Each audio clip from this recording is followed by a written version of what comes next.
Hello and welcome to another edition of the CFB Super Show brought to you by the FTN Network. Of course, I'm your host, Walter Waddell, aka Dub Deuces 85, your niche sports connoisseur. And we're out here, we're doing our thing, continuing our summer series previews for college football.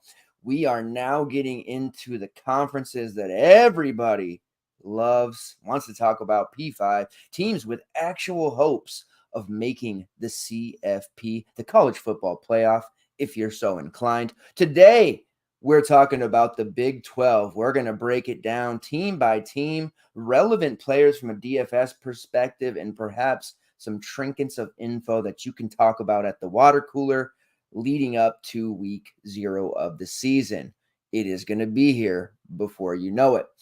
We have gone through and we've broken down a bunch already this summer from the AAC, the CUSA, Mountain West, Sun Belt, everything. And those are going to be available on demand now. They are currently with timestamps. You'll be able to go back and check out teams, players, everything you need as we head into the new season. A lot of changes as well we're going to talk about here and the Big 12. And let's just get right into it. If you're watching on YouTube, looks like most of you guys right now are watching on Twitter, but please drop a like, share, comments. Everything helps the show, not only my show, the Super Show itself, but the FTN network, which continues to grow at an astonishing rate. And we have a tremendous amount of talent on our roster. This is going to be one of our best seasons yet. And the NFL, primo work by our NFL team. Amazing stuff happening there every single day. This is going to be a fun one. All right, let's get into this. Let's break it down. Let's talk Big 12 football. First, I want to get into the Big 12 media polls. I'm going to start with it here. I'm going to do a little different than we did on some of the non-P5 conferences just because there are so many teams. And if we go by position, team by team, we'll be here all night. And you guys know I'm a long-winded talker, and I don't mind long shows. I love it. But for the sake of these preview shows, I want them to be relatively efficient. I don't want them to be 3-4 hours long. That'll be tough, I know. So we're going to try and be economical with each team that we talk about and tidbits and players and really kind of give you main things to focus on. All right, so the Big 12 media poll did come out, let's see, earlier this month, on the 2nd. Looking at it, Utah gets the top spot just barely. 21st place votes, Kansas State in second with 19, and Oklahoma State third with 14. A couple of other teams with first place votes, Kansas with 5 and Arizona with 3. Rolling down, it's Utah 1, K-State 2, Okie State 3, Kansas 4, Zona 5, Iowa State, the Cyclones, who I do like, at 6, West Virginia, team that I'm going to have a major affinity for, at 7, UCF at 8, Texas Tech 9, TCU 10, Colorado, yes, Colorado at 11, Baylor 12, BYU 13, Cincinnati 14, Houston 15, might be a tough year for our Cougars, and bringing in the rear at 16, yes, 16 teams in the Big 12, the Big 16, I guess, Arizona State, the Sun Devils, no surprise there. Gone are Texas and Oklahoma. We know that, two of the top 3 teams in the standings off and going into what they think will be greener pastures here. Big 12 is doing it, though. There's talks about them scooping Clemson, Florida State in the foreseeable future. We'll see. The race for the super conferences continues. Bringing in Arizona, a new team there from the Pac-12. Certainly a fun-looking team, and obviously Utah as well, and Colorado. The hype train that was last year, the first quarter of the season for Colorado before the wheels fell off, definitely going to have some more popularity there and excitement, but will the wins be there? That might be another question. All right, so that is the media poll. Now let's talk real quick. I want to go into players. You kind of have an idea of like what the the CFB world and the powers that be are really looking at. So this is going to be the preseason All Big 12 team and the preseason awards. So Offensive Player of the Year, as you can imagine, Ollie Gordon from Oklahoma State, just amazing. Well, we were paying like what 10K, we 10K plus, 9K plus for Ollie Gordon, and fading him was just like a losing proposition. He'd have one bad game out of like 7, right? So no surprise there. Ollie Gordon back. He's going to be just an absolute monster. Defensive Player of the Year, no doubt about it here. Travis Hunter from Colorado. We know he plays D-back. We know he plays wide receiver, returns kicks, does a little bit of everything. And then the preseason newcomer of the year, KJ Jefferson, the former Arkansas quarterback who transfers to UCF, going to do things that our guy on brand play, as Jake Kuchek would say, John Rice Plumlee used to do for UCF. I like KJ Jefferson sliding in there and performing and doing some things there, much like Plumlee did. We know what he's all about as a dual threat. Speaking of Plumlee, got drafted in the first round of the UFL draft earlier. Possible UFL star there if things don't work out with, I think, Pittsburgh. I think he's at training camp with Pittsburgh Steelers right now. All right. As far as the rest of it goes, the first team, this is going to be, I'm not going to go over defense because, we're this DFS focused show. You're here to really hear about that. But I will throw out some defensive names, or at least defenses to look out for throughout the show. So quarterback, Shedeur Sanders, no surprise there. Ollie Gordon and Taj Brooks. That's the Texas Tech running back, a brand favorite play that we love, Taj Brooks. Tetroya McMillan, stud for Arizona. Kobe Hudson, yes, he's back for UCF. Jaden Higgins of Iowa State and Brennan Presley of Oklahoma State. And then tight end, Brant Kuthi from Utah. If we can get Brant Kuthi, a healthy Brant Kuthi, who I suspect will be relatively cheap early on, especially on DraftKings, we will get to channel 2-3 years ago where we were playing Kuthi on all the late night slates for cheap, and he was just racking up PPR points by the bundle. So that is your preseason awards there. As far as like unanimous, so every single voter on this poll, Ollie Gordon was the only one that got every single vote as the top running back in the Big 12. So no shocker there. All right, let's go into it. We're going to start talking about teams and win totals here. Let me pull up this screen. All right, so we'll start with Arizona. We'll go in alphabetical order, make it somewhat easy for us. The Wildcats and we're going to reference the FanDuel Sportsbook like we have done each and every week during these previews. Their projection for Arizona, 7.5 wins. That seems like a solid number. I do like them to potentially hit the over. I do have, excuse me, I have the SP Plus over on ESPN, Arizona's projection there. Let's see.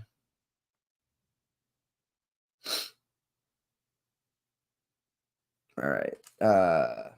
98.4% chance of 6+ wins, 7.3% chance of 11+ wins. And then they give them a 12% chance to win the conference title. So I think over 7.5 would be a relatively safe bet there for them. Let's pull up their depth chart here. So this is Noah Fifita is back as a quarterback. This is one of the, and we're during one of the last shows before week 0. That's not a DFS preview show.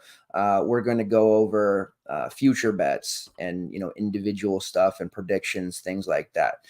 Noah Fifita is a player that I have a early Heisman future on. It might be a little bit of a wishful thought on my part, just because of some of the other options that are going to be out there. And obviously Arizona is going to have to win games and be a real contender, is that we tend to see that with Heisman hopefuls. But I think Fifita is the type of guy as a dual threat that can really do some nasty things. We saw him by midseason become one of the better DFS dual threat options. Looking at it through for 2,900 yards last season, 25 touchdowns to only 6 interceptions, and a ridiculous completion rate of 72.4%. As far as his rushing ability, it wasn't really there last year, but looking at camp and some of the things here, I think we're going to see him contribute more in those categories and at least get to where he's contributing touchdowns on the ground. So I don't know. I like Fifitel a lot. I think he'll be underpriced to come out, and he's just like such a good option here, leading Arizona into their Big 12 days. Now, at running back, it's going to be a little bit different. My Michael Wiley's gone, DJ Williams gone, Jonah Coleman is off to my Washington Huskies. All three of those guys rushed for 300 plus yards, with Jonah Coleman being the leader at 871. So they're bringing in all new faces, one of which is Quali Conley, the bowling ball of a runner from San Jose State last year. We loved Quali Conley. He did some really good things for us. And then Ja'Cory Krosky Merritt, who definitely has upside. He was the former New Mexico transfer there, played some for Alabama State. I think he's a nice fit for this team. So a revamped running game that they will employ. And then as far as receivers go, getting back to Troy McMillan, who is basically his favorite receiver. Montana Lamonius Craig is also back.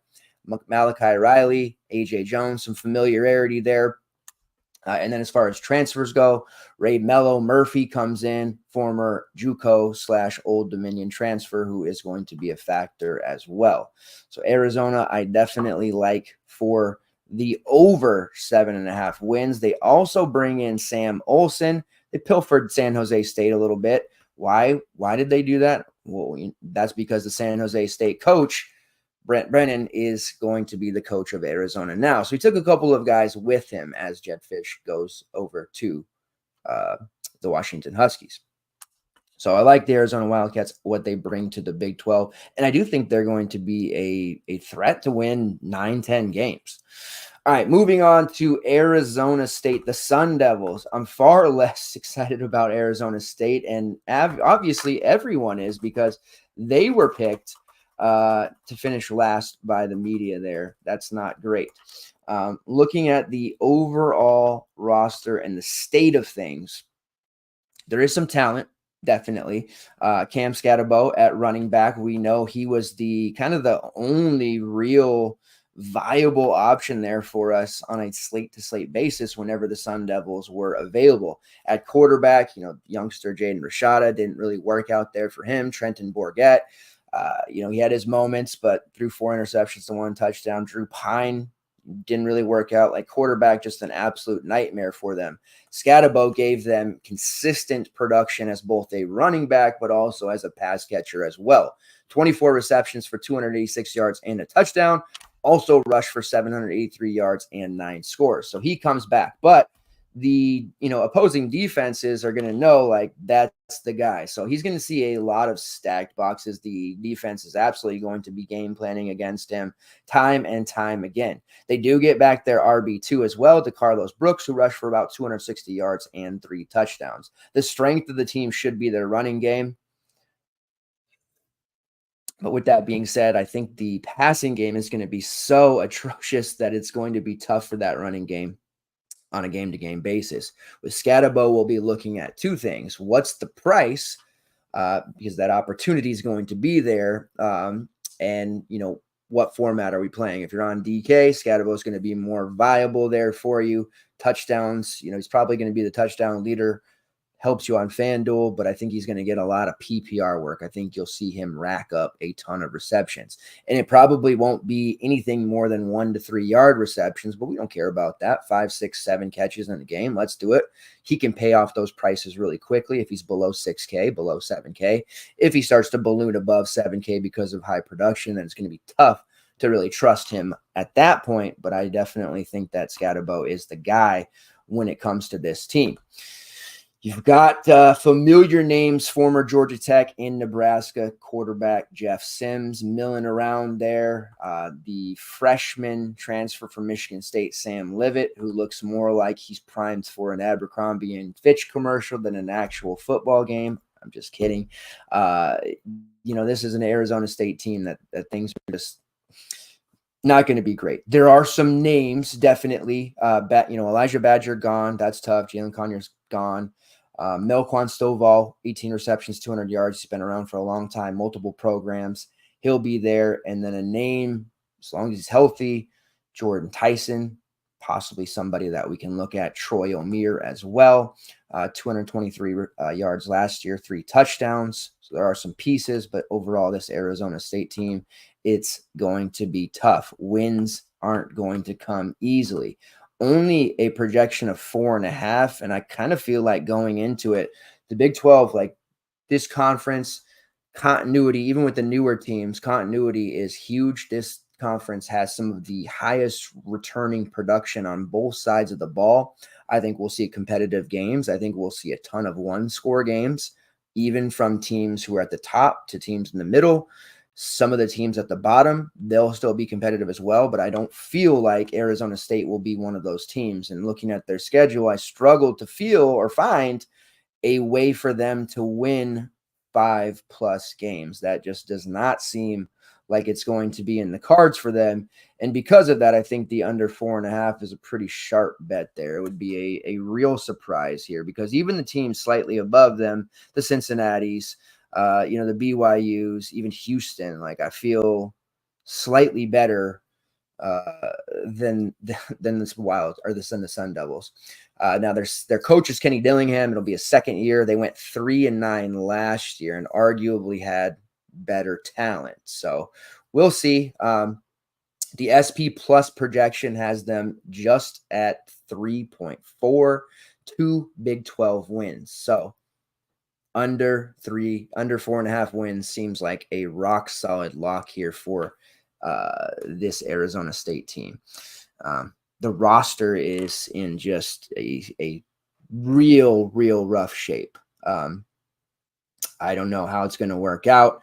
There's talent. You've got Jeff Sims, you've got Sam Levitt. They did bring in at one point Raleek Brown was in the mix. There's a lot of things in flux here for this ASU team, but wins is not going to be something that they find to come very easily. All right, moving on here to the Baylor Bears. Again, we're going in alphabetical order. Projection here from FanDuel, or the line rather, is 5.5 wins. Baylor has been productive for us throughout the last decade. They do have DeQuan Finn coming in at quarterback, the Toledo transfer, very productive, semi-dual threat there. We definitely like him. We have seen successful dual threat quarterbacks in this program before. I am a big fan of Finn, even though Toledo kind of fizzled out there towards the end and kind of let us down, in both the last 2 or 3 games of the season. But this is a nice little fresh start for Finn to end his collegiate career. He's going to be put into a position to produce well. At running back, Dom Richardson, Richard Reese, both guys on the roster there. There is continuity again when it comes to this conference, and they are a team that has that as well outside of quarterback. Let's pull up their stat page. All right. So Don Richardson last year, the top rusher, 519 yards. We saw Richard Reese run for 300. Now, each of those guys had their times. Reese, he had like a 2-3 week period where he was just very productive, then would fall off carries wise. Look for both of those guys to get the lion's share of the touches there. Blake Shapen out of the mix. Shapen was a guy who fancied himself as a dual threat, had 4 touchdowns, but didn't really rack up yardage. They will definitely be in competition there with Finn, which will not irreparably harm their rushing totals, but definitely puts a damper on them, depending on what kind of price point we'd be talking for those guys. Probably not looking to Baylor running backs all that often, honestly. They do at tight end bring in Michael Trigg, who spent time at USC and Ole Miss. Definitely a productive guy. Finn will use his tight end, so I do like that for them. And then at wide receiver, you have some returning production in Ketron Jackson, Hal Presley, and Monterey Baldwin. Also bringing in the senior transfer Ashton Hawkins, as well as Jamal Bell. Hawkins spent time in JUCO and also was highly productive during his time at Texas State. Definitely like that. Some weapons here for Finn, and then Nevada transfer Jamal Bell, another semi-productive guy, especially in PPR. So this Baylor team has some options for Finn to be productive. I'm interested to see how it works out. I'm almost looking at a wait and see type of thing with them. Let's pull up their SP plus.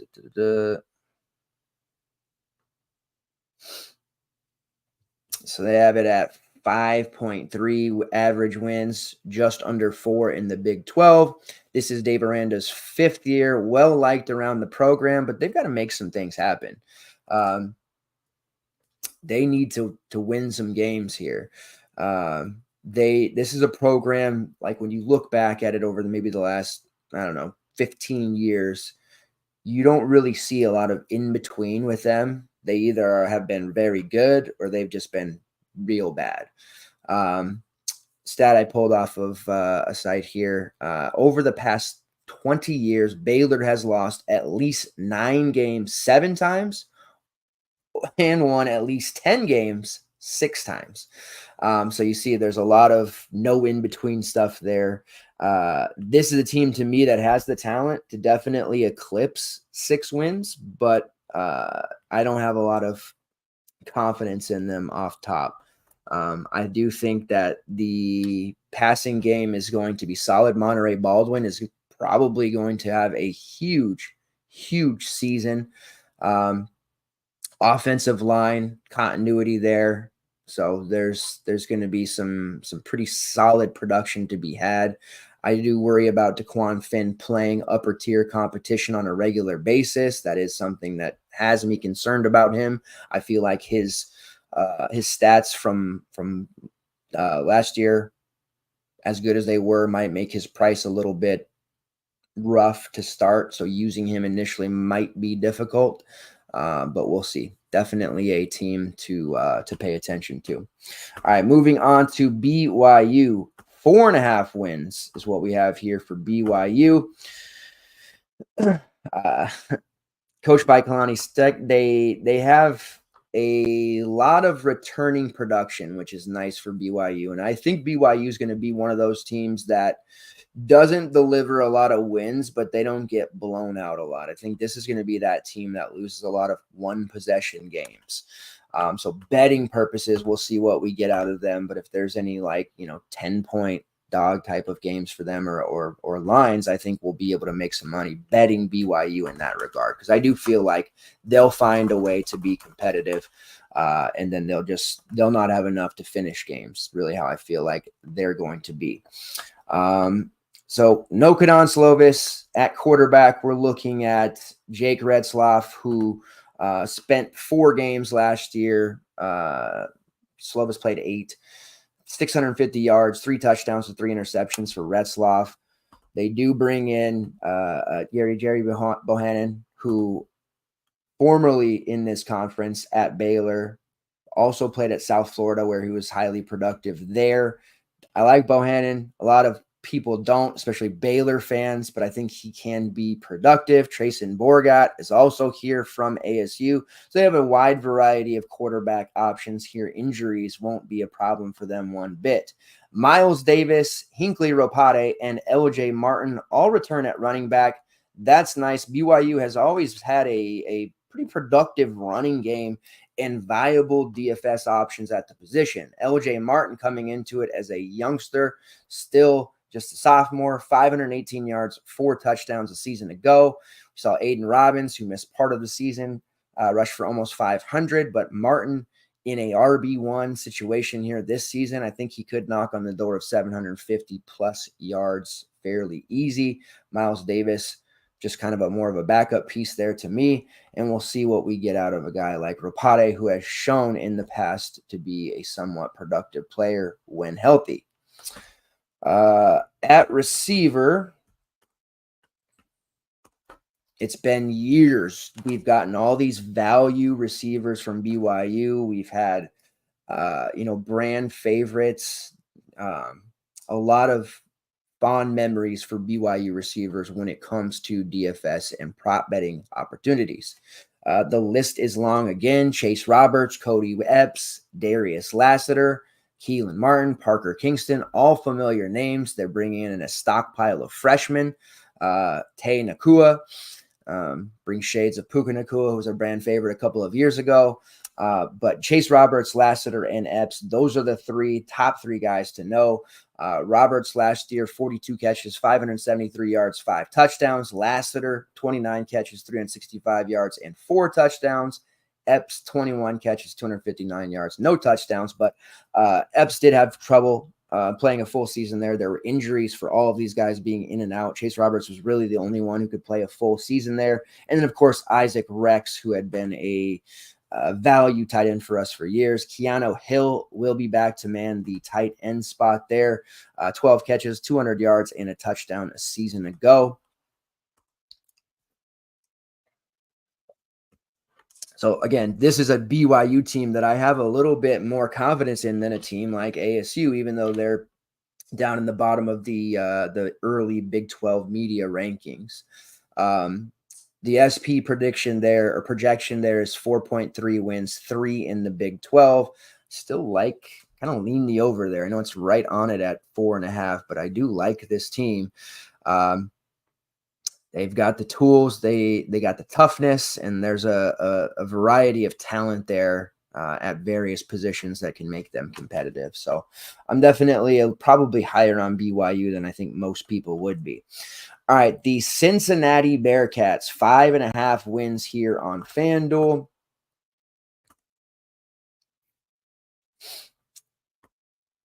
Coached by Scott Satterfield.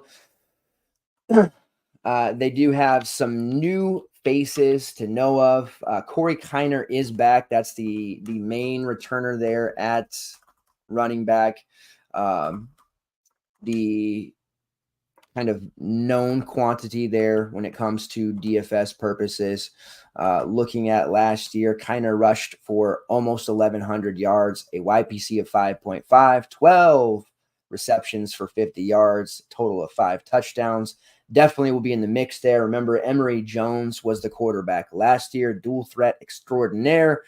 Kiner still able to rush for 1,000 yards, despite the fact that Emory Jones rushed for nearly 600. Also had the Montgomerys, who pitched in 428 and 329 yards, still able to rush for 1,000 yards. Love Corey Kiner. Think he's got a real good chance to rush for 1,200 yards here. They do bring in Evan Pryor, who is a junior transfer from Ohio State, multi-positional guy. We'll see how they end up using him. But definitely Kiner is the guy, the RB1, should get the lion's share of the carries. And they also bring in Grambling State transfer Chance Williams there as the projected RB3. At quarterback, Brendan Sorsby, still young, transfers in from Indiana, redshirt sophomore. Not a lot to say there about Sorsby. I don't necessarily think he's going to do anything really noteworthy. They do still have talent in the receiver room, but the depth might be an issue here initially.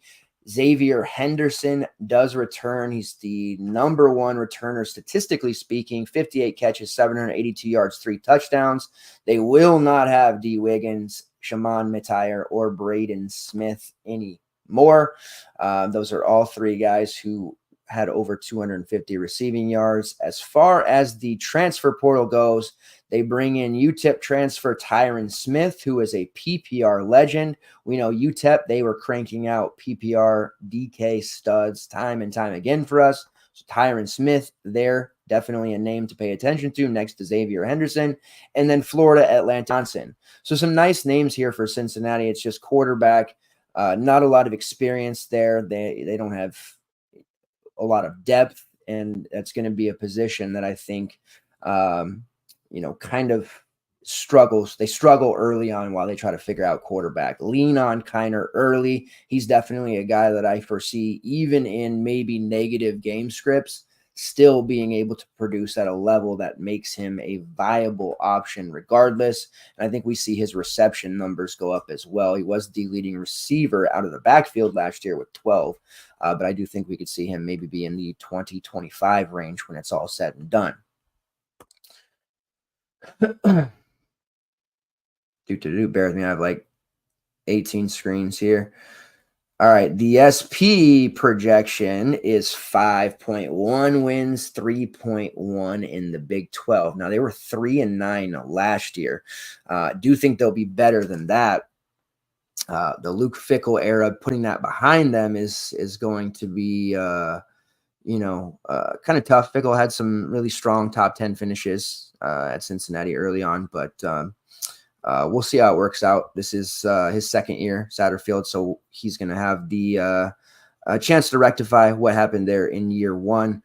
And again, the talent that he has is solid, but a lot will be dependent upon Brendan Sorsby. Big kid, 240 pounds, looking at it, 6'4", definitely has the quarterback build, but I will have to see some on-field production there before I start, number one, using him, but number two, kind of believing in Cincinnati. Right now, I think they're probably a 4 or 5 win team. All right, the Colorado Buffaloes, 5.5 wins per FanDuel.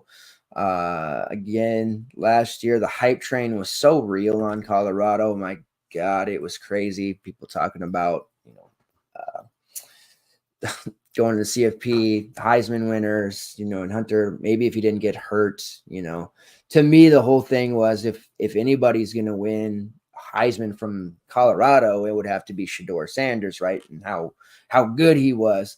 But that didn't end up being the case. Colorado ended up dropping a bunch of games, and it was a moot point. I think people are kind of coming into this season cautiously optimistic about Colorado. For a team that finished 4-8 last year, the hype that we saw in them, the popularity we saw in that first month was crazy. I think we'll at least see a somewhat of a degree of that. But if they start out the season somewhat strong, winning 2 out of the first 3, I don't know that people will be jumping fully in here, but we'll see. I think they're probably in a situation that they'll be competitive. It is a very tough conference. Big 12 doesn't get the respect of the Big 10 and the SEC always, but it should. I know that people look at it like a basketball conference because they are pretty damn legit when it comes to college basketball, but you got to respect this conference for football as well. I think Colorado, it's going to be a bit of an uphill battle for them, but at worst, I think they're probably a middle of the pack team. So that projection there, or that number of 5.5 seems probably right on the money, as them being a 5-win team, maybe 6 wins. So there is perhaps a opportunity there. The SP plus projection is not particularly great, around 4. But hey, the CFB first video game in a decade came out, and Colorado's just got legit ratings there, so maybe that'll translate. Let's pull up their depth charts to see what we're working with. There was a lot of controversy with the way that Coach Deion Sanders, eliminated his roster when he first got in there, pushed guys out, whatever. We don't need to get into that. Transfer portal giveth and the transfer portal taketh. We say that all the time. And Deion has the means, the chops, the ability to reroute talent to his program on the fly, and he does it quite well. Shedeur Sanders at quarterback, the number 1 rated quarterback per the Big 12 media, 3,200 passing yards last year, 27 touchdowns, 3 interceptions, completion rate of 69.3%. Shedeur Sanders is legit. You definitely are going to be hearing a lot about him from us. The dual threat upside isn't there. He got sacked a bunch of times, minus 77 yards. Did have 4 rushing touchdowns, but Sanders in the mold of perhaps a Tanner Mordecai, for example, a guy who can still put up a huge score without adding much on rushing. And that's SMU Tanner Mordecai, not Wisconsin Mordecai, in case you were wondering. But Sanders definitely a stud. I suspect he'll be expensive, though, and that's where you'll have to kind of draw a line. If he projects to be chalky one week and he's like 9.5, perhaps going up against a legit Big 12 defense, we can pump the brakes a little bit. That wouldn't be a play that I'd probably want to eat the chalk on too often. But on weeks where Sanders maybe isn't the apple of the industry's eye, that is the time where I would want to look to him as more of a GPP leverage type of play. It's kind of how I'm going to be approaching Shedeur Sanders this year. As far as their running game goes, Dallin Hayden comes in there from Ohio State. We know Hayden. He has legit ability. Freshman by the name of Michael Welch. Definitely some talent. At receiver, Jimmy Horn, Omarion Miller, obviously Travis Hunter out there. So some continuity there for Sanders. Some of his premier weapons. Gone is Xavier Weaver, who racked up over 900 yards. Dylan Edwards, the often, I guess, misused running back there in the Colorado offense. He's transferred over to a program in conference at this point. But Travis Hunter, 57 catches, 721 yards, 5 touchdowns. Back Horn, 58 catches, almost 600 yards, and 6 touchdowns. Again, 2 of his favorite targets. Omarion Miller, he showed a lot of promise on an early season basis. 11 catches, 234 yards, and a touchdown there. They also bring in the ever-productive Vanderbilt transfer Will Shepherd. I expect him to ascend to the tippy top of the depth chart immediately. And the versatile weapon from Florida Atlantic, LeJontay Weister. I expect Weister to get a variety of touches, whether it's carries, short yardage stuff, deep balls. Like, they're going to be able to use Weister as a legitimate weapon. Maybe the way that they wanted to use Dylan Edwards. Remember early in the season, Dylan Edwards had that just ridiculous game as a pass catcher. And everybody thought, oh, this guy is going to be, super legit. I kind of was weirded out by it. He got expensive. People jumped on him, and then he never really got used the same way again. I think Weister is going to be used the way that we thought Dylan Edwards was going to be used. So high amount of productivity expected there. A lot of passing attempts. There will be plenty of work for Horn, Weister, Shepherd, and Hunter to eat, and even maybe some for Omari and Miller. And of course, with Travis Hunter playing both sides of the ball there, like he does, returning kicks, things of that nature. Guy has ridiculous conditioning, but targets wise, I just don't know that he'll be the target leader on this team. I think that honor will go to either Jimmy Horn or Will Shepherd. At tight end, they also go through some changes there. The name to know, Sam Hart transferring in from Ohio State. Tight end, not really the most used spot. Michael Harrison was fairly productive, 31 catches, 280 yards, and 5 touchdowns a season ago. That'll be one of those plays as we get to the latter part of the season where everybody's priced up and we need value and we start trying to talk ourselves into a 3K tight end. That will probably be Sam Hart. All right, so let's move on to the Houston Cougars. And this, for what it's worth, FanDuel has as the lowest win total at 3.5. Willie Fritz, needless to say, is going to have his work cut out for him. And we're kind of used to Houston being a competitive team, yes, but having a myriad of options for us from a DFS perspective. But in year one for Willie Fritz, it's going to be tough. The SP projection there is 3.5 wins. I think 2 is, if they win a Big 12 game, good on them. I don't know that they'll win a second. The nice thing about Willie Fritz is he's a winner. As a JUCO coach, he won a national title. I believe he won 2 national titles. As a Division II coach, top 25 guy year in and year out. Was at Sam Houston before they became 1A team. They were in a title game with Sam Houston. So, he's a pretty big winner, is Willie Fritz. If anybody can turn this program around, it's him. Houston is a program that has the means, the base, and the recruiting area to be a competitive program. So I think, it's a long hold on Houston, but they're going to be probably pretty bad here. They do bring in Zion Chris, who is the Louisiana transfer, dual threat guy. Donovan Smith there in the mix as well. Let's pull up their projected depth chart. Donovan Smith obviously was the QB last year. We like Smith during his time with Texas Tech. He has shown some real maturation earlier in the season. The problem with him was consistency was really not there on a game-to-game basis, and that was part of what made we're trying to roster Donovan Smith such a kind of frustrating proposition. But as a passer, he definitely came along. Had shown those flashes at Texas Tech. They had used him in a variety of ways, but as a true, QB1, I think he did just fine. 2,800 yards, 22 touchdowns to 13 interceptions in 12 games. Definitely his best season as a passer. He also rushed for 428 yards. He has rushed for 120 plus yards in each of his 3 collegiate seasons. So we know he has that aspect to his game. Is he going to beat out Zeon Christ for the job? That will remain to be seen, but that's a nice problem to have.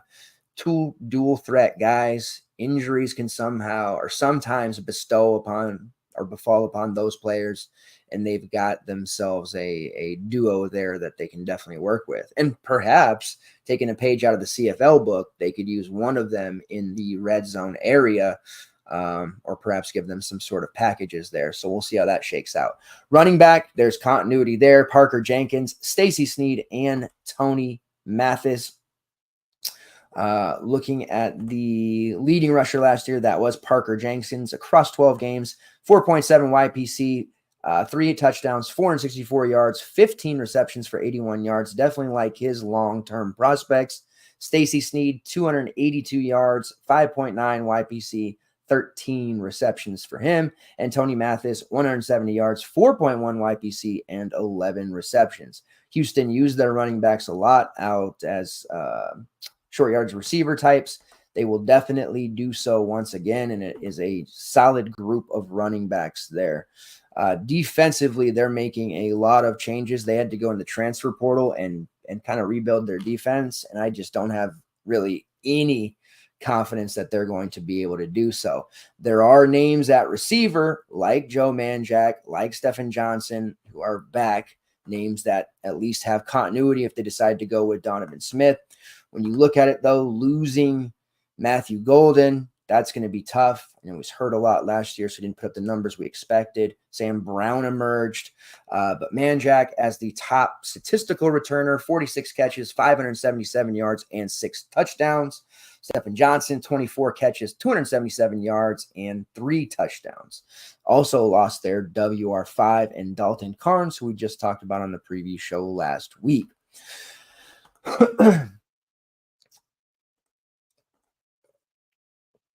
Help is in the portal there, though, not only on defense, but on the offensive side of things as well. Tulsa transfer Marquis Shoulders, who is a big play threat there. Also bringing in Mekhi Muse, who is a redshirt junior coming in from Georgia. Little used guy there, but had the pedigree. And a sophomore transfer from Tulsa, Devin Williams. So definitely some talent here on the Houston side, but I think remains the big deal and big question here is defensively, they're probably going to have some trouble.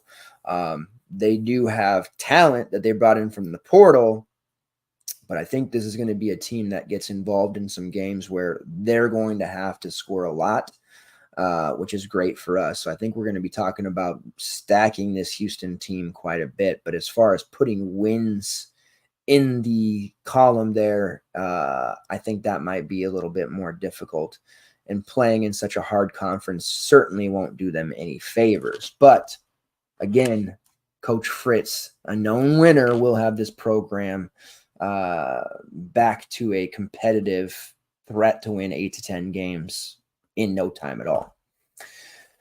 All right, let's go to the Iowa State Cyclones, 7.5 wins. That's what we have here for the Cyclones on FanDuel. Now, Iowa State, I like the Cyclones. I tend to always like the Cyclones. They're a team that the industry, for whatever reason, obviously Breece Hall was a very popular running back for them every game, super chalk. But outside of Brees Hall, we haven't seen a lot of like Cyclones ownership popularity hyped up by any means. What we see with them is their receivers being cheap, so there's a little bit of ownership and chatter there. But Rocco Beck did not get the respect he probably deserved last year. We'll talk about him in a second. With statistically speaking, as a redshirt freshman last year, very good. The emergence of Abu Sama. There's some real talent on this roster. And the nice thing is, again, I harp on continuity a lot when we talk about basketball and football. The transfer portal is here. It's here to stay until some changes are made. It's impressive that the Cyclones, majority of their skill position guys from last year are all back. And that's going to be huge when you look at a team in a tough conference that is in various teams who are going to be integrating new players at important positions while also coming into a new conference that they don't know as well. There's going to be some setbacks. There's going to be some mistakes. There's going to be some things that happen. Iowa State's going to be a rock solid program. They know what to expect from a Big 12 grind of a schedule. They know how to win. They have done very well. They have been competitive, and they are going to be, I think, a very surprising team for a lot compared to what people probably expect when they're thinking of Iowa State and at least the last couple of seasons. I am a pretty big fan of this team to the extent that I think they could win 9 games potentially. This is the 9th year for Matt Campbell. It's time to kind of prove the hype that came along with Matt Campbell and their preseason top 10 ranking that they had just a couple of years ago. They have been losing a lot of games, and a lot of those have been competitive games. But now is the time to really turn that around and kind of change the way people look at them. So I'm buying on this Cyclones team for sure. Let me get this next pulled up.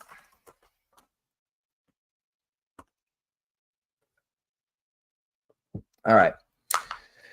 Rocco Beck, that's who I want to talk about. You probably, unless you're like a diehard Cyclones fan, or even if you played every single Saturday, every single week, I should say, of college football DFS, you still probably don't realize just how good Rocco Beck was.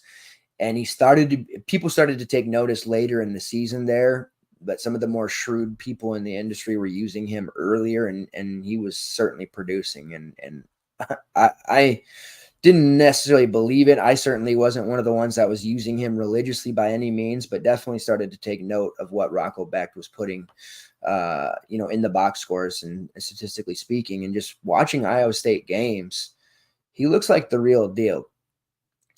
Threw for 3,100 yards, and I was talking to someone just recently, a week ago, about Iowa State's, propositions for this year, and mentioned like, hey, Rocco Beck, what do you think of him? And when I mentioned that he threw for over 3,100 yards, they kind of gasped, like, what, really? Like, he almost did it quietly. 23 touchdowns, 8 interceptions, completion rate of about 63%, solid.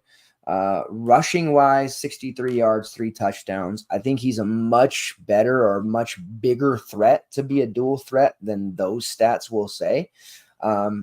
With what I suspect is going to be a massive season for Abu Sama, they won't have to put Beck in a position where he's going to have to rack up yardage by any means as a dual threat. But I do think you're going to be talking about a guy who puts 5 or 6 touchdowns on the board rushing wise there, and in the red zone, in the goal line area, calls his own number.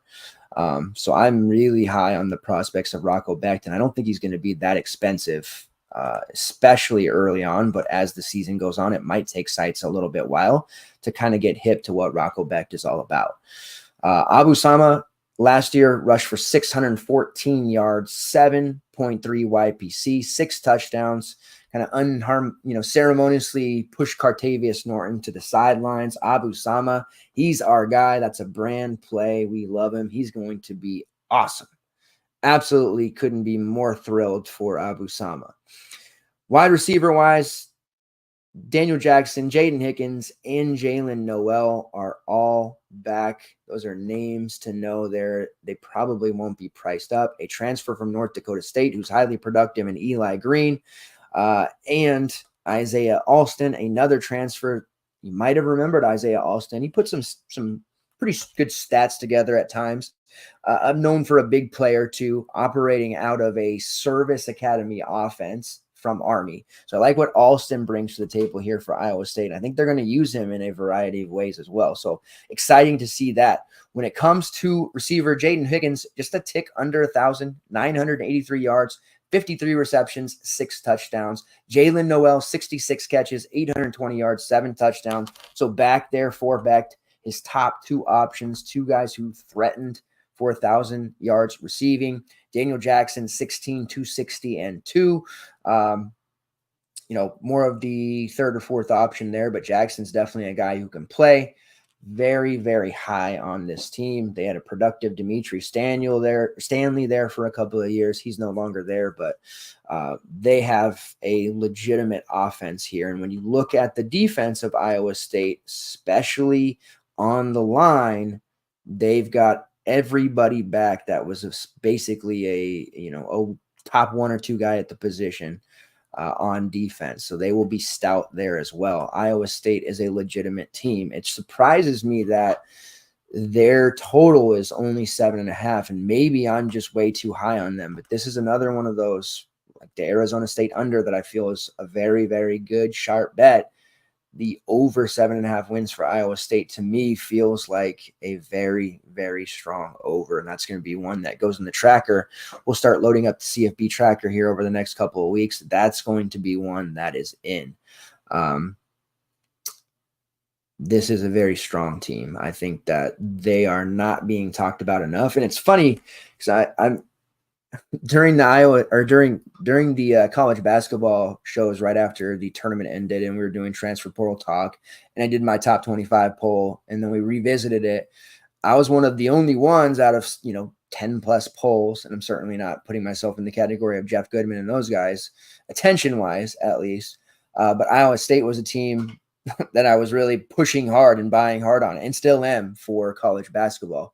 And I feel like I'm going to be doing that for their football team as well. So I am a honorary Iowa State fan on the Pacific Northwest side of things. So Cyclones, let's get it.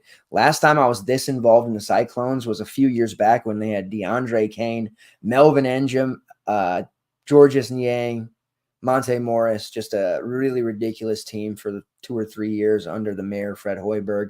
But we're back, baby. The Cyclones are looking good on both sports. I like them over 7.5 wins. Let's go. All right. A lot still to cover here. 16-team conference, guys. We gotta do this. All right, the Kansas Jayhawks, 8.5 wins here on FanDuel. Now, the Jayhawks, they've got a plethora of returning production as well.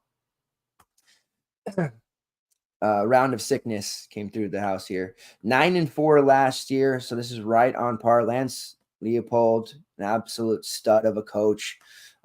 Name of the game, again, continuity. Devin Neal back, Sevion Morrison back, Daniel Highshot back. So their top 3 running backs. Neal has just been a staple. When it comes to the best running back in college football, you're going to get most people telling you Ollie Gordon. And it's very possible that the second best running back in all of college football. Controversial take. I don't think so. I don't think it's a hot take to say, but that might be Devin Neal. Devin Neal is an amazing asset when it comes to fantasy and just is a real joy to watch.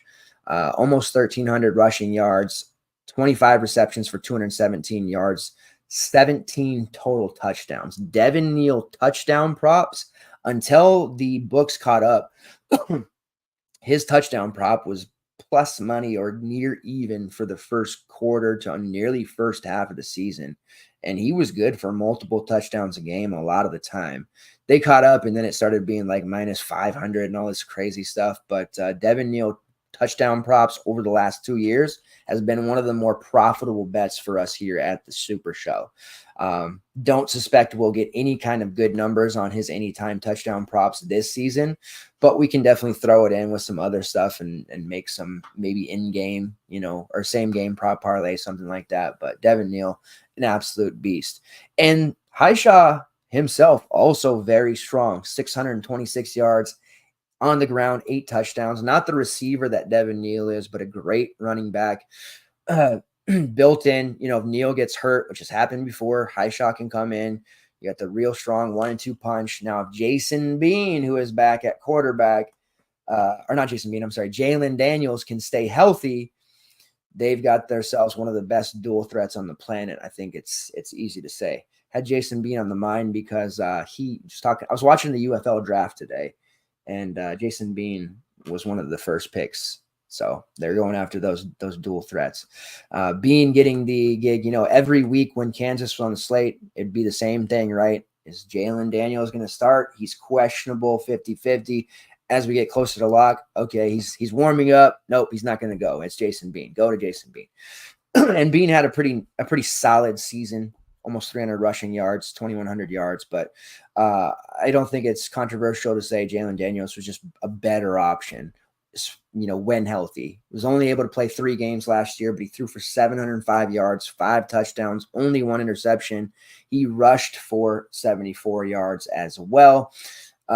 Daniels is an absolute freak. We need a healthy Jalen Daniels in our life. His rushing upside definitely takes from Devin Neal to a degree, and Daniel Hishaw.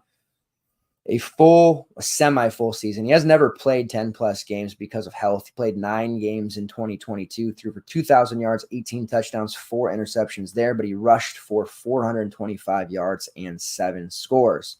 A full 11, 12-game season from Jalen Daniels, and he is liable to put up some ridiculously strong, Madden-esque type of numbers. But that remains to be seen if he can hold up for a full season. Nice thing for Kansas, they have the running game to support. They do have Cole Ballard, who is the redshirt freshman that at times he got parts of 4 games, 36 pass attempts, 300 yards, did throw for 3 interceptions, but at least has some experience because he's going to be the guy they have to go to if Daniels gets injured or is, God forbid, just not ready to go. Also, true freshman coming in, Isaiah Marshall. But it's Daniels or bust here for Kansas. I would not be betting Kansas win props without knowing Daniel's health situation, and we don't have a crystal ball. As much as I'd like to sit here and be Miss Cleo for a minute, often fantasize about the Gray's Sports Almanac. Who doesn't have that fantasy, right? I can't sit here and tell you that Jalen Daniels will hold up for a full season. So their win total really is tied to him. I'm not willing to risk that myself, but assuming he is, absolutely Kansas is a threat for the CFP. Group of wide receivers, all back: Luke Grimm, Quentin Skinner, and Lawrence Arnold. Usually relatively cheap mid-range options. They do cannibalize each other to a degree in a game-to-game basis. Sometimes it'll be Skinner who breaks it. Sometimes it'll be Grimm. Sometimes it'll be Arnold. All had 550-plus yards. Arnold led the team in overall yardage, 782. Grimm and Arnold both tied with 6 touchdowns, and Arnold led the team in receptions with 44. Excuse me. Another round of sickness went through. I've got a few kids, as you know, so when they bring home something, it comes from me as well. All right, let me scroll here.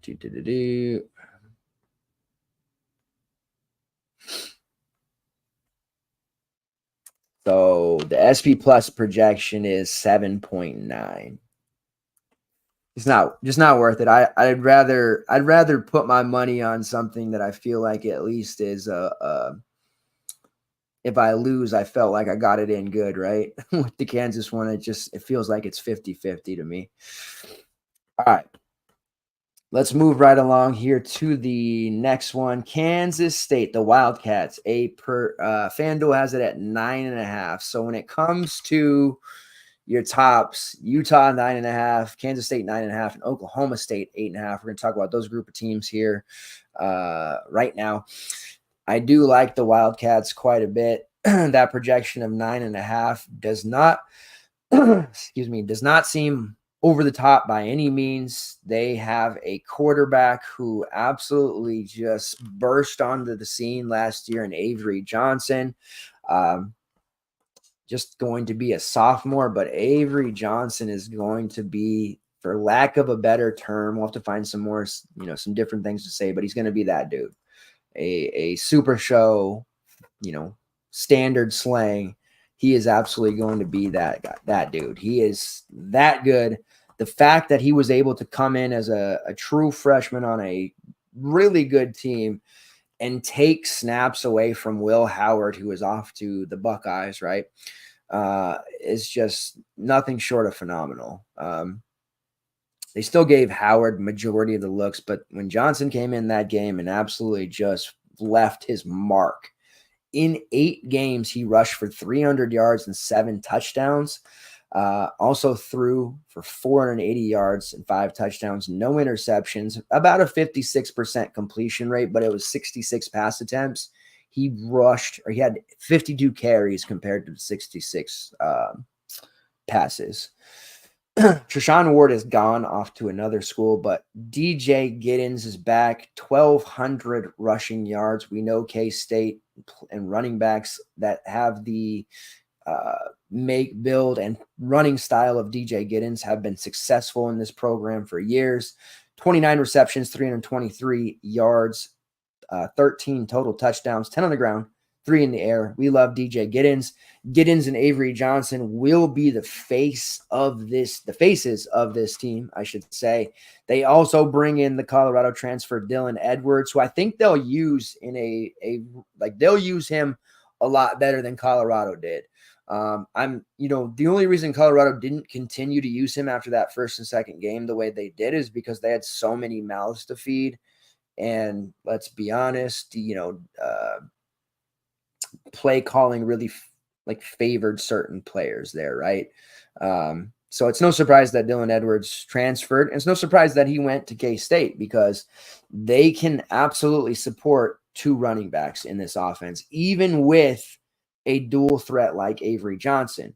Last year, Treshaun Ward and kind of the 1B, the 1B to Giddens 1A, rushed for 643 yards, 17 receptions for 130 yards, 7 total touchdowns, 5 on the ground, 2 through the air. So there will be productivity for Edwards. I think Giddens is the clear, number 1, but you'll see Edwards in a variety of ways. And because Edwards showed himself to be such a strong pass catcher, they'll be able to use him, and he'll be a really strong option for PPR purposes. Now, if we come into it and Dylan Edwards priced at some 7.5 or something just utterly stupid, we can't touch him. Giddens at 7.5 we can, but Edwards not so much. If it's a situation where he's a backup and he's priced at 4, maybe even 5K, I'm willing to take that risk on him. Obviously in large field GPPs, but I would even be willing to take Edwards in one of our patented 4 running back lineups. That's how confident I am in him in this offense. Now, granted, losing rushing opportunities to Avery Johnson. When they get into the red zone goal line area, Avery Johnson is going to score a lot of touchdowns. Let's be perfectly clear about that. Giddens is going to do a lot of the heavy lifting, and as Giddens owners, there's going to be a lot of, he's rushed for 150 yards, but he didn't score. Or there's going to be those times where he bursts out for a 35-yard run, gets tackled at the 1, a collective groan from the DFS community, and Johnson punches it in, or Edwards punches it in. Just be ready because that's going to happen a lot. But Giddens still going to be plenty productive, and Johnson is going to be a kind of a plug-and-play quarterback. That's really obvious, right? At wide receiver, there's really just one name I want to talk about. There's multiple options here, and there's continuity, if you will. Keegan Johnson is back, Trey Spivey, Jaden Jackson, Erwin Nash. There's some talent here. But sophomore Jace Brown, That's the guy that I want to talk about. And if you were a fan of the Super Show last year, you know Jace Brown came up in our previews quite a bit. Now, he was the WR3, clear behind Phillip Brooks, our Benson, both off to the NFL now. Both of those guys over 580 receiving yards. But Brown in 2 less games, 27 receptions, 437 yards, and 3 touchdowns. Jace Brown is going to have a mega breakout. Now, we're not talking about like 1,300 receiving yards, 15 touchdowns. Like, that's a real true mega breakout. But we're talking about a kid who's going to go from 400 yards, 2-3 touchdowns to being the top receiver on this team. I am very confident in that. We have to keep in mind he's going to be on a team that features 3 different elite, tier running options in Avery Johnson, DJ Giddens, and Dylan Edwards. So there's going to be a lot of opportunities just taken away on that alone. But when it's time to throw the football, they're going to be looking his way. And he showed his productivity, kind of like showed himself to us in week 4 against TCU, 4 catches for 88 yards and a touchdown. They gave him some carries during that week as well, trying to feature him. 4 catches for 77 yards and a touchdown against Texas, 4 catches for 96 yards against Kansas, 5 for 69 against Iowa State, and then 5 for 52 in a score against NC State in the bowl game there just after Christmas. So started to look to him more, and the epitome of consistency. Pricing's going to go a long way there with Jace Brown, but I think we're talking about a guy who gives us that 550 in a scores type of stat line. As long as he's not priced too much, we'll be able to pencil him in as a pretty consistent main team type of play, single entry format type of play, cash games, blah, blah, blah, blah, blah. So I like Jace Brown a lot. I think we're talking about a guy who's, 60 receptions, 750 yards, maybe 7-8 scores. Like, that can still happen in this offense. And I think Avery Johnson, as good of a runner as he is, I think they're going to want to showcase his passing as well, not be so one-dimensional, and kind of show his capabilities as a passer. And Jace Brown is going to be the main benefactor of that. So, yes, Kansas State should be able to hit the over 8 or 9.5 total. It's a big win total. It's certainly not like an optimal bet or one that I would sit here and try to sell on hard, but it's certainly, I would feel better about the over than I would the under. That's absolute certainty.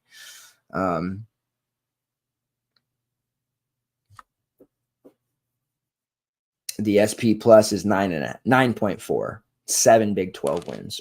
So there you go. And this has been a very, very consistent team over the last 2 or 3 years. So we definitely like Kansas State.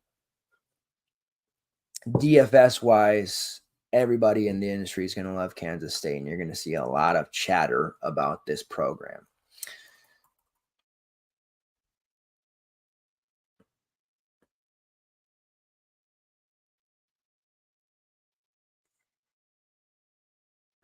All right, let's move on here. Let's get my next thing. So the Oklahoma State Cowboys, 8.5 wins, featuring all-world running back Ollie Gordon and Coach Mike Gundy. You want a coach like Mike Gundy in your corner as a just a football player, yes, but just a human being too. Gundy, his interview recently about Ollie Gordon and what kind of punishment he might have for the off the field stuff, the DUIs.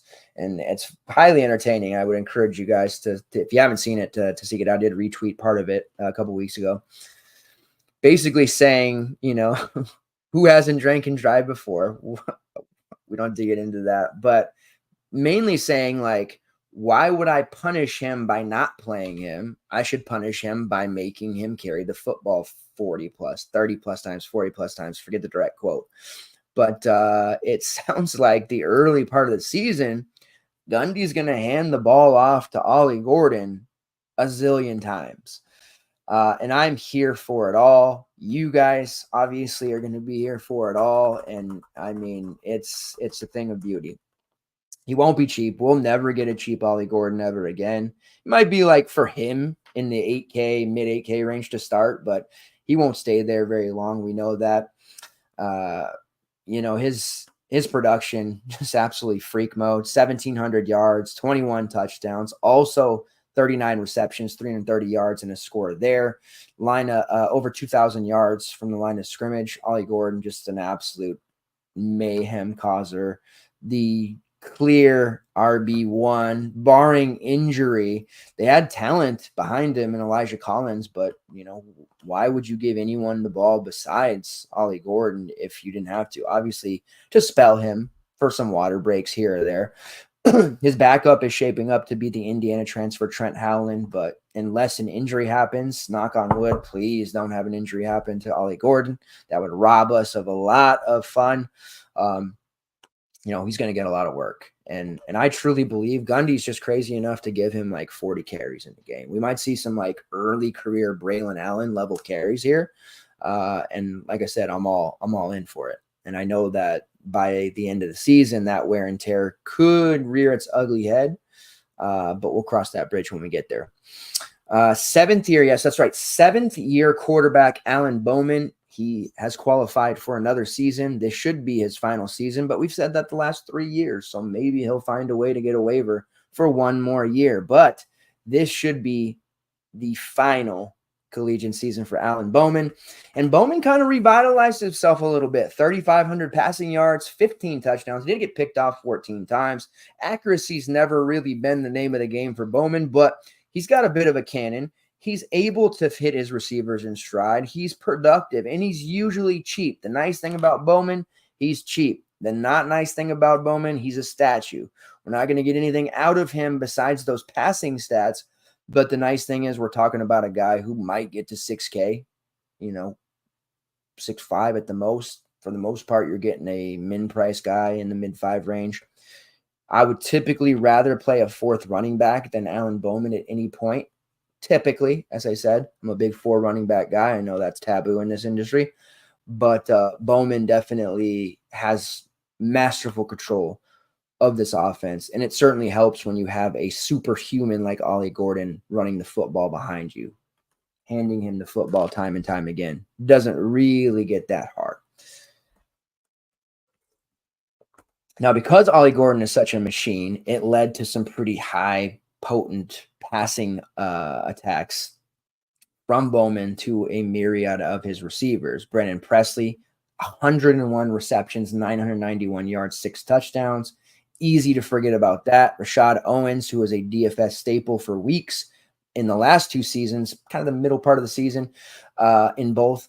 63 catches, 895 yards, 5 touchdowns. We had a love affair late in the year with Leon Johnson, 33 catches, 539 yards, and a touchdown.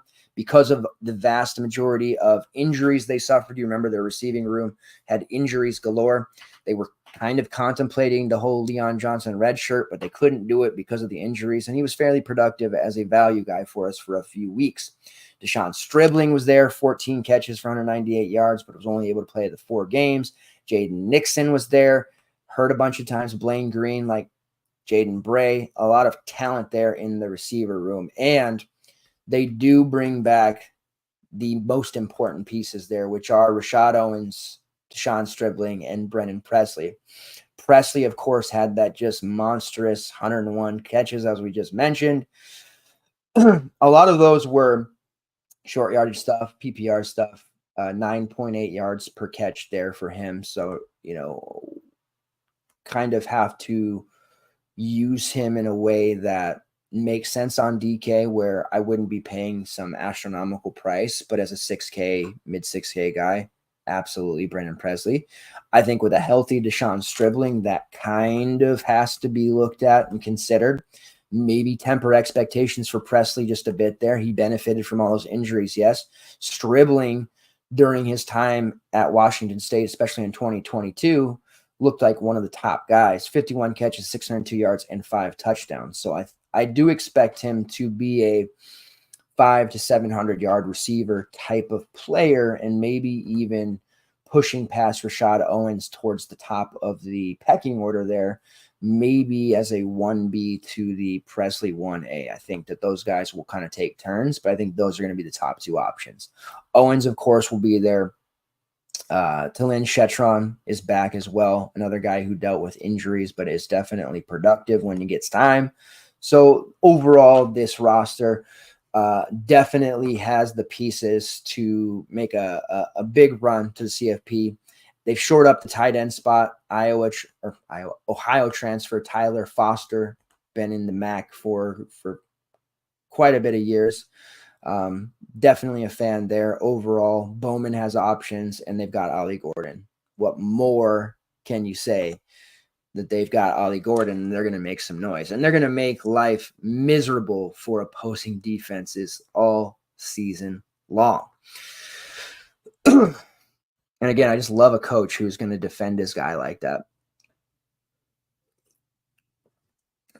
We're not going to get into DUI, what the punishment should be. Just the fact that Mike Gundy takes care of his guys. They'll want to play hard for him. Expect a big year from Oklahoma State. No longer playing the major rival that is Oklahoma. That's the main sad part there about the Sooners leaving for what they perceive to be greener pastures. All right, TCU, 7.5 win projection. The Horned Frogs, coached by Sonny Dykes. We like Sonny Dykes.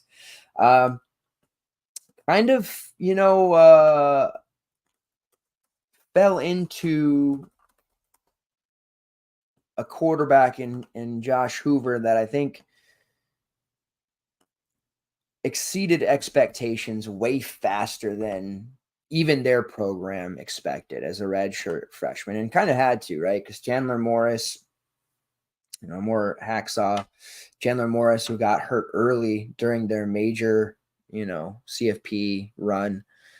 Then Morris back to take the reins again, hurt again. Josh Hoover steps in, and he looked really, really good.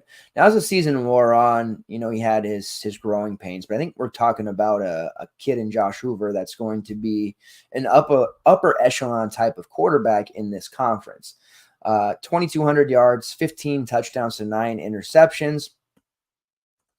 When it came to being any kind of threat on the ground, not really. He did have 2 rushing touchdowns. He'll be one of those guys that won't be afraid to maybe call the number there, but he's not going to be much of a threat for yardage. But still a young guy, redshirt sophomore, more development to happen there. But I was pleasantly surprised, and I think Hoover is going to step in and be a very, very good option for this TCU team that, typically finds a way to win. This is now, was this year 3 of Sonny Dykes' tenure? I think they're going to be a surprising team. Am I confident enough to take the over 7.5? Probably not. I would just leave that alone, but it wouldn't surprise me at all. The SP plus number there, 7.1, 7 to 8 wins seems reasonable. And Sonny Dykes he's done a real nice job here with this TCU program. I think Hoover not getting enough talk, that's going to be a name, especially if he's cheap early on, that we might be able to look to there early on as a kind of a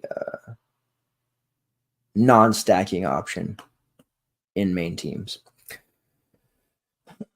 At running back, Trey Sanders is there. Oh, they also got Ken Seals, by the way, who spent time being the starter for Vanderbilt. Always min price, rarely paid off min price. It's Josh Hoover's team. Seals is just there as insurance, and that would be a disaster if Hoover suffered an injury.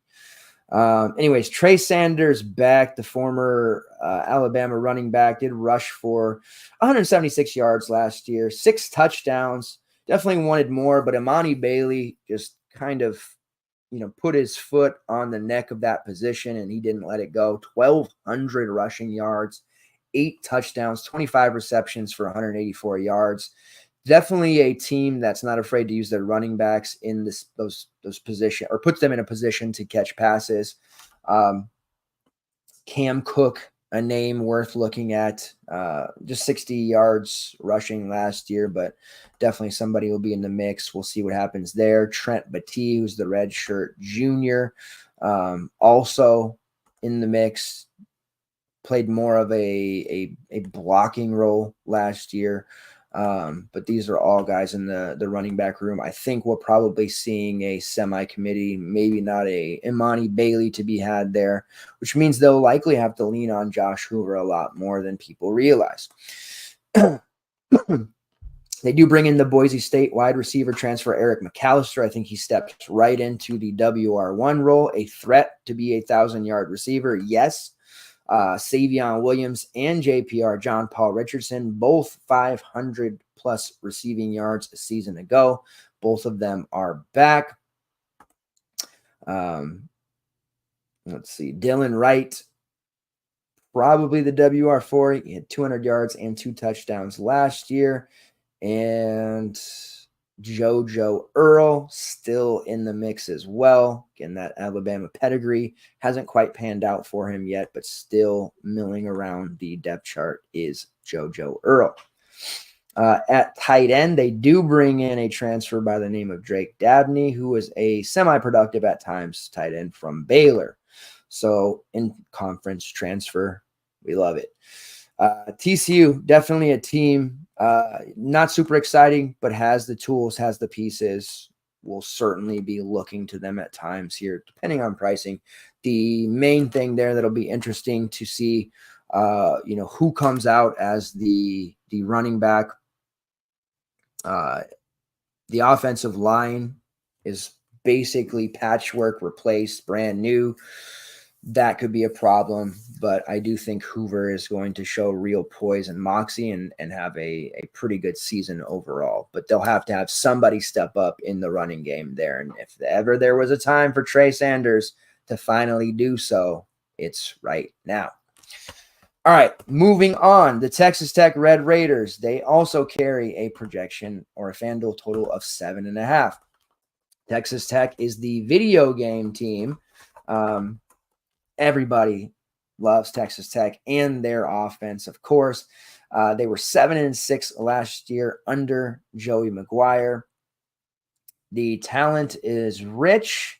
There is continuity, which we love. Baron Morton returns as the likely QB1. We saw Baron Morton put together some pretty solid games. Consistency wasn't necessarily the name of the game for him. Also, earlier in the season, they started with Tyler Shuck, who got hurt. Jake Strong was in the mix.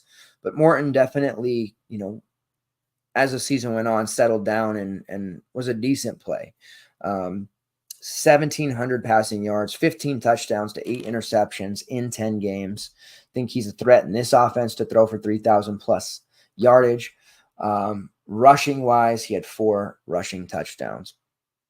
Tyler Shuck was the dual threat, way more of a threat for yardage, but Morton can definitely be a factor in that regard as well. The big thing is Taj Brooks returns. 1,500 rushing yards, 10 touchdowns, 29 receptions. We love Taj Brooks. He didn't get the respect he deserved.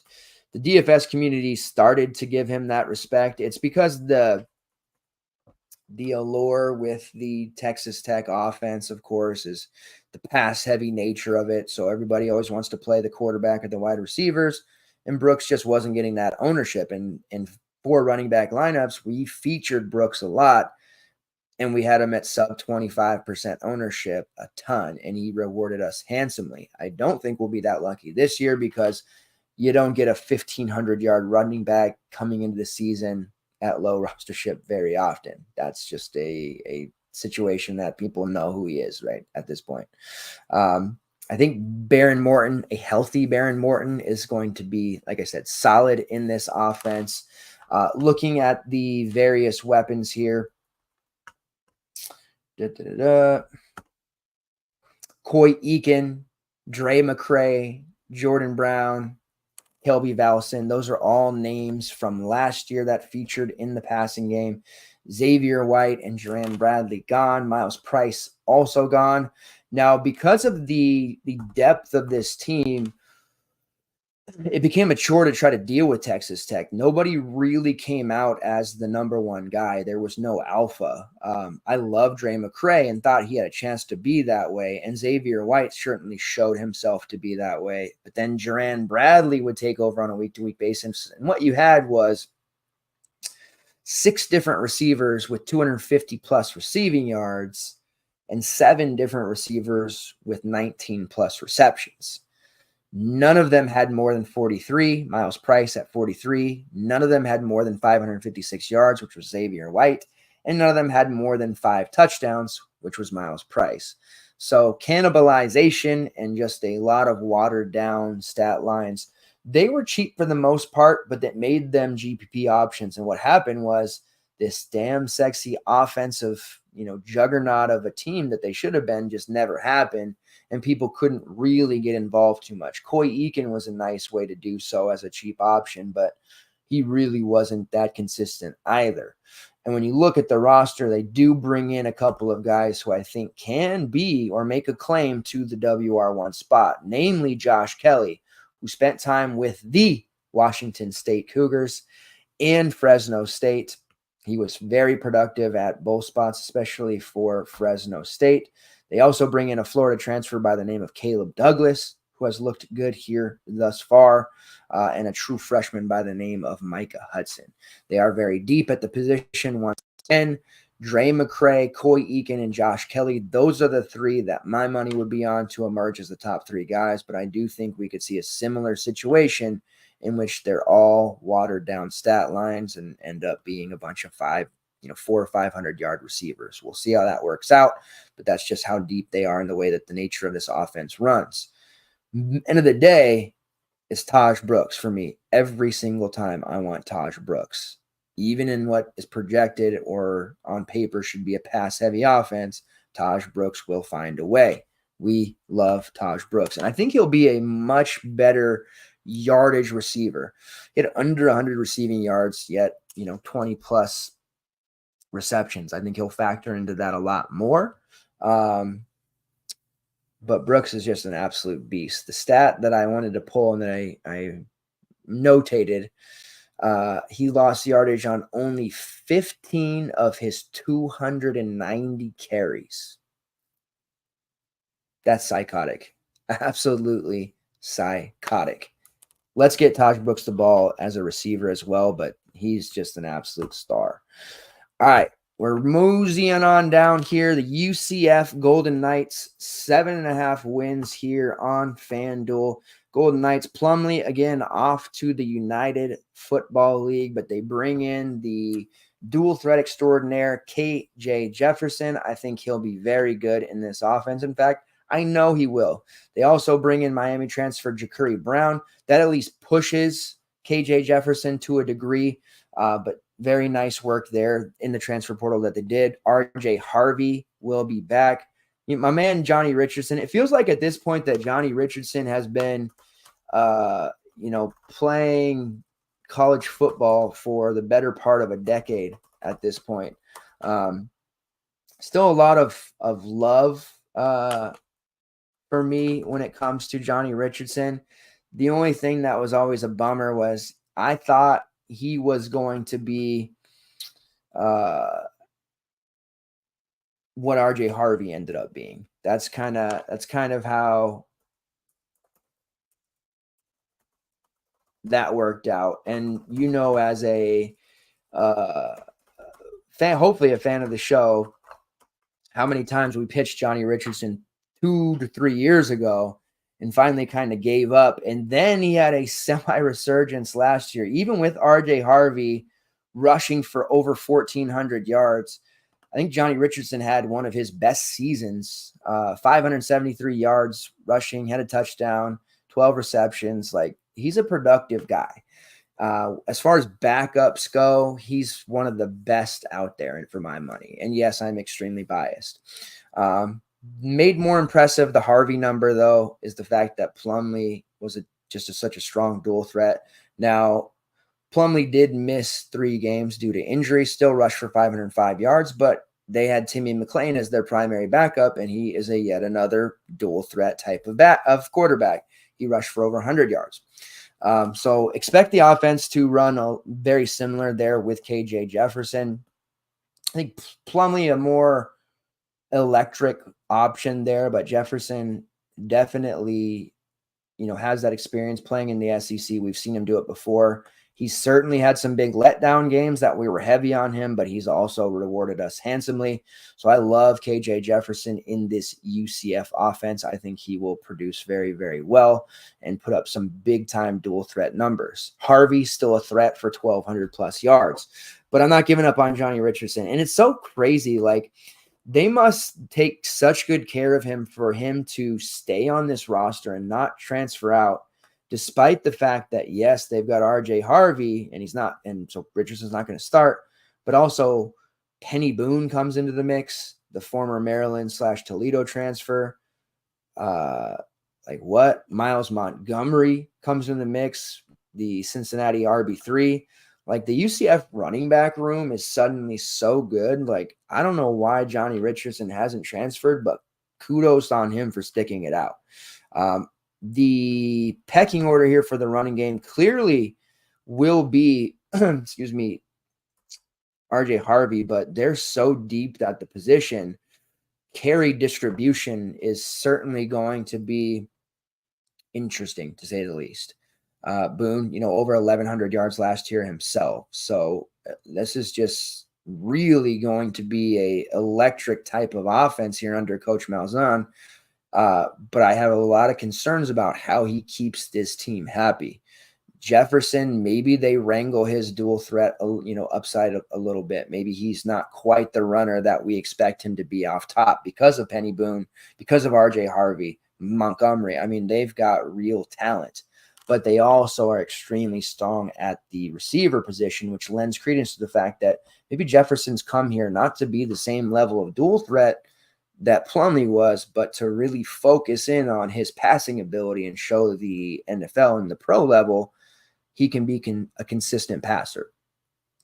Kobe Hudson, Xavier Townsend, and Trent Whitmore are all back, along with Gerard Baker. Basically, when you're looking at the receiver room, everyone except for Javon Baker is back, their big 1,200-yard receiver. Kobe Hudson, 900 yards, 44 receptions, 8 touchdowns. Townsend, 33, 325, and 3 touchdowns. Whittemore was more of a blocking option there, didn't get a ton of work, but I do think he will be more in line for touches this year. They also get the Ohio transfer Jacoby Jones, highly productive MAC player for years in that offense, and then Javarius Johnson, who is an Auburn transfer. When you look at his stats, you're not going to be too terribly impressed, but if you watch actual game film or highlights of him from his Auburn days, he's definitely a guy who can break it deep, can make a big play, fits into this offense quite well. I think we're going to see a very refined passer in KJ Jefferson, where we're going to be expecting him to run. I think we're going to see him pass. And this offense is going to be truly difficult to stop because of the versatility and the myriad of weapons and different ways that they can beat you. So, like UCF, I think the 7.5 wins to me feels pretty low when all things considering. The SP plus on it is only 6.5. But I think this team's better than that. So we'll see how it shakes out. All right, the Utah Utes, 9.5 wins. Hey, Doc, what's up, dude? I wasn't expecting. I've been doing these previews, and we do the show we show the show on Twitter now, right? Like, we're still doing our thing on YouTube, but majority of the people who watch the show now are on X. I'm always gonna say Twitter. And so we got our base there, and we don't get a lot of interactions because it's on Twitter and there's not a direct comments there anymore like it is YouTube. So I'm not used to people commenting. And we're up late and all that. And so it's good to see you, Don. I appreciate it. That's my guy right here. Tunes into all the shows. Heck yeah, dude. Football is coming, brother. Appreciate you checking us out. It's good to see you. That just made my night for sure. And the 100 plus that are watching on Twitter right now, I appreciate you guys very, very much. All right. Utah Utes, 9.5 wins. It's definitely legit. This is their best bet at, making a run in the CFP.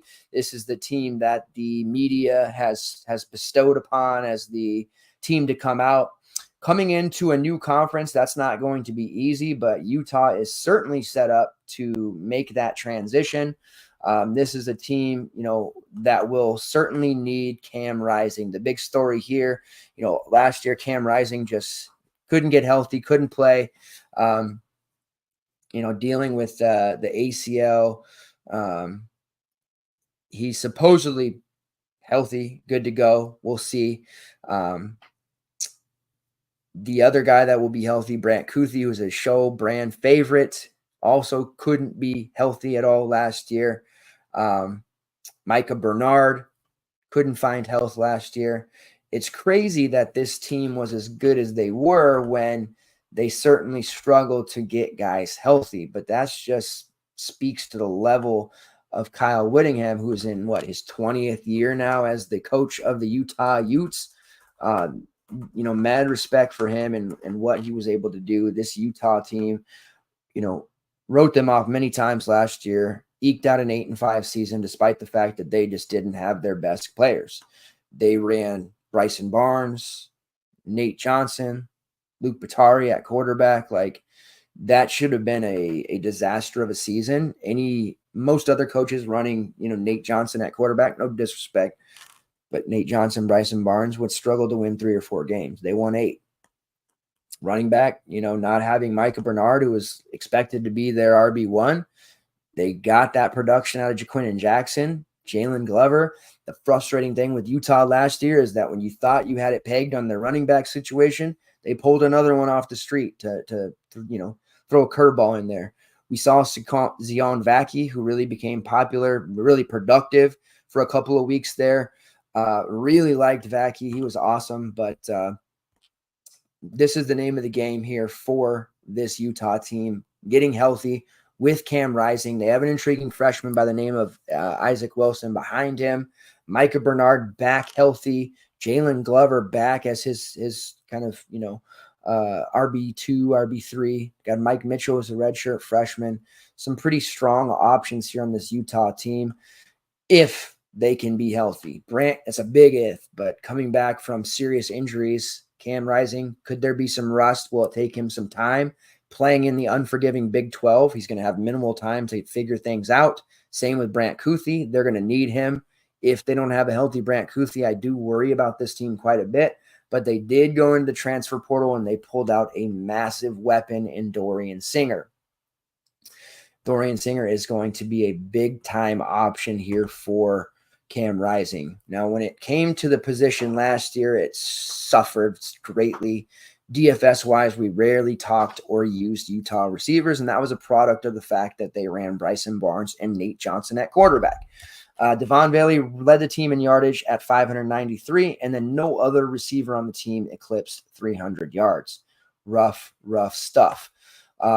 Micah Pittman and Money Parks are the two main returners, statistically speaking. Parks, 31 catches, 293 yards, 2 touchdowns. Matthews, 29 catches, 261 yards. Matthews left, sorry. Matthews gone. Let me pull up. All right, Pittman only played in the 2 games because of his injuries, so he'll be back. But Dorian Singer is obviously the bread and butter play. Steps into a situation that'll be far more favorable than what he was in last year. Singer is a player that can be one of the best receivers in college football and can put up a huge number. 2 seasons at Arizona, we saw him play like one of the best, at least in the Pac-12. 2022 in his true sophomore season, 66 catches, 1,100 yards, 6 touchdowns. Broke out in a huge way. But he went to a situation in USC where they had 9, 10, 11 different options between the wide receiver and tight end positions, and he suffered. And we saw Singer. He was priced at $7K or more because of his prior year production, but you'll recall during our first week show with Jake and I said, I don't know that Dorian Singer is going to be worth this price tag because there's so many mouths to feed. and he proceeded to struggle mightily. And no fault of his own. He played all 13 games, but 24 catches, 289 yards, and 3 touchdowns. A major fall off from when he was a top 2 guy at Arizona to just another face at USC. Now he jumps back into a situation with Utah where he's going to be the guy. And if they can get any kind of production from these others, health from Micah Pittman, obviously our guy Brant Kuthi, they have a trio of options in the receiving game that are just going to be nasty. I'm a real big fan, obviously, of Dorian Singer. Just totally different situation from last year. Way less options. The running game should be solid enough, and you may forget because it's been so long since you've seen him play, but Cam Rising definitely has dual threat ability himself. Going back to 2022, over 3,000 yards passing, 26 yards and 8 touchdowns, but he rushed for 465 yards, 6 touchdowns. And in 2021, he rushed for 500 yards and 6 touchdowns. So do not forget about Cam Rising's dual threat upside there as well. But coming back from a very serious ACL injury, clearly not going to see him go right into running the football, and he shouldn't have to. They have very strong runners, and they have the weapons at the receiver spot. Health is the question mark for this team. If they're healthy, they're the best team in the conference. If these guys just can't get healthy, or there is residual effects from these serious injuries that knocked most of these guys out last year early in the season, then they're going to be 3rd or 4th at best. All right, last team to talk about is the West Virginia Mountaineers, and I absolutely love this team. Love this team. Their projection is on FanDuel at 6.5. Let's go here to SP Plus's page. 6.7. I love the over. This is Neil Brown's 6th year. This West Virginia team is going to be my muse when it comes to DFS purposes. This is the team. Now, I feel like they'll be involved in a lot of close games. I do worry that they'll drop some of those, but they were 9-4 last year, and now we're looking at them coming into it. It's a tough year. It's Big 12. They've got some impactful teams joining the conference. There's 16 of the damn things, 6.5 wins. I don't know where they get off with that. I am hitting the over. As confident as I was hitting the under on Arizona State, which is one of my favorite bets there, under 4.5 wins. And the Iowa State over 7.5. Those were two of the ones that I was very, very confident in. I'm very high on this over 6.5 wins for West Virginia. 7 to 8 wins for this team feels like a real legitimate possibility. Why do I think that?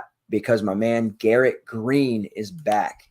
2,400 yards, 16 touchdowns to 4 interceptions. But yes, he's a dual threat. He rushed for 772 yards, 13 touchdowns on the ground. It took the rest of the industry almost 9 weeks to start to figure out, hey, maybe we should use Garrett Green. This guy is crushing it, and he's not priced that high. I love Garrett Green. The cat's out the bag. He will be no secret this year, obviously. You're not going to have a guy throwing down almost 800 rushing yards as a quarterback sneak into the season under people's noses. Price-wise here, I expect him to be over 7. I'm still going to be very highly involved. I love Garrett Green. He is definitely one of my favorite players in all of college football this year. That's how much I like this kid. At running back, Jaheim White, CJ Donaldson, two-headed monster. Donaldson, 798 yards, 11 touchdowns a season ago.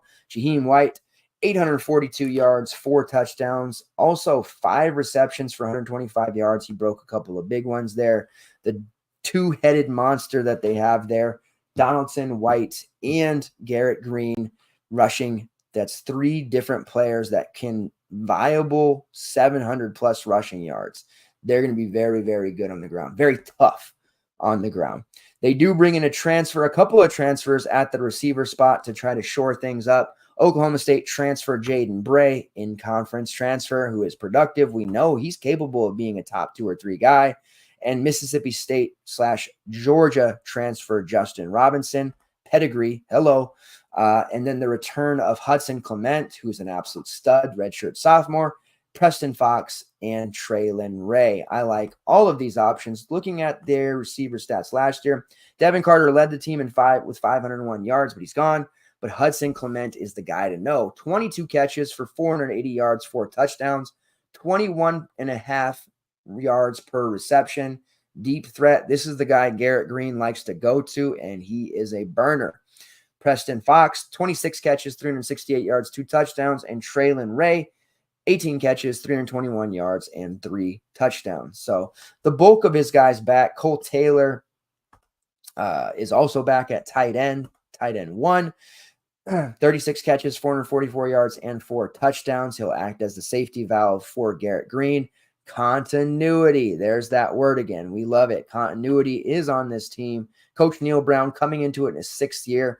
I think they're going to surprise some people. This is arguably one of the more talented teams in the conference, in a conference full of just ridiculously good teams on paper, talent-wise. Defensively, I think they brought in enough transfers from what I've seen to be adequate. But this is going to be a really fun season for West Virginia. And the stat here I want to talk about for Garrett Green, this is taken right off of the SP page.